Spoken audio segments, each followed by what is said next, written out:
Today is July the 15th, 2023. Current time, 9:35 p.m. Pacific Time. Reading from the NASB 1995 version. 2 Peter chapter 2.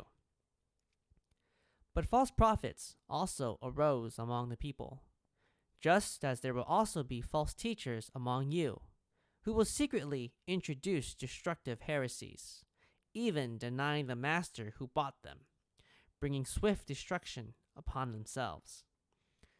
Many will follow their sensuality, and because of them, the way of the truth will be maligned, and in their greed they will exploit you with false words.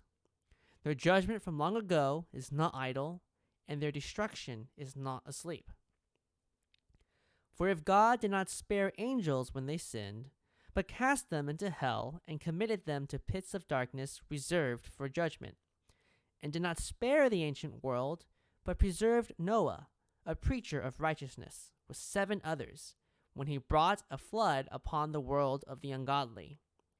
And if he condemned the cities of Sodom and Gomorrah to destruction by reducing them to ashes, having made them an example to those who will live ungodly lives thereafter.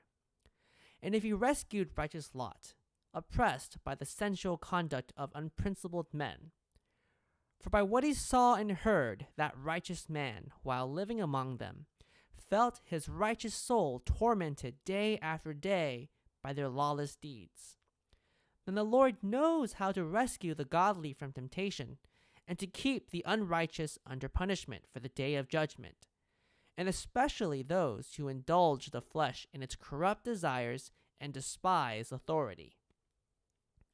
Daring, self-willed, they do not tremble when they revile angelic majesties, whereas angels who are greater in might and power do not bring a reviling judgment against them before the Lord. But these, like unreasoning animals, born as creatures of instinct to be captured and killed, reviling where they have no knowledge, will, in the destruction of those creatures, also be destroyed, suffering wrong as the wages of doing wrong. They count it a pleasure to revel in the daytime. They are stains and blemishes, reveling in their deceptions as they carouse with you, having eyes full of adultery that never cease from sin, enticing unstable souls, having a heart trained in greed, accursed children. Forsaking the right way, they have gone astray, having followed the way of Balaam, the son of Beor, who loved the wages of unrighteousness. But he received a rebuke for his own transgression. For a mute donkey, speaking with the voice of a man, restrained the madness of the prophet.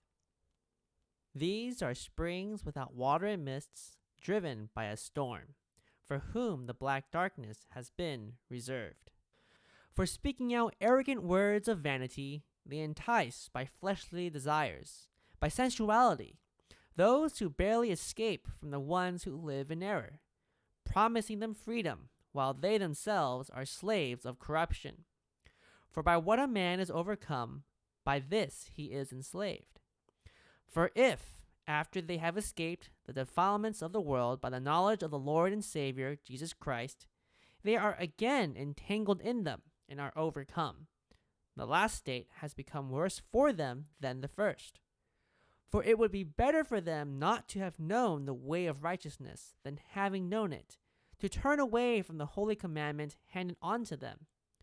It has happened to them according to the true proverb, a dog returned to its own vomit, and a sow, after washing, returns to wallowing in the mire.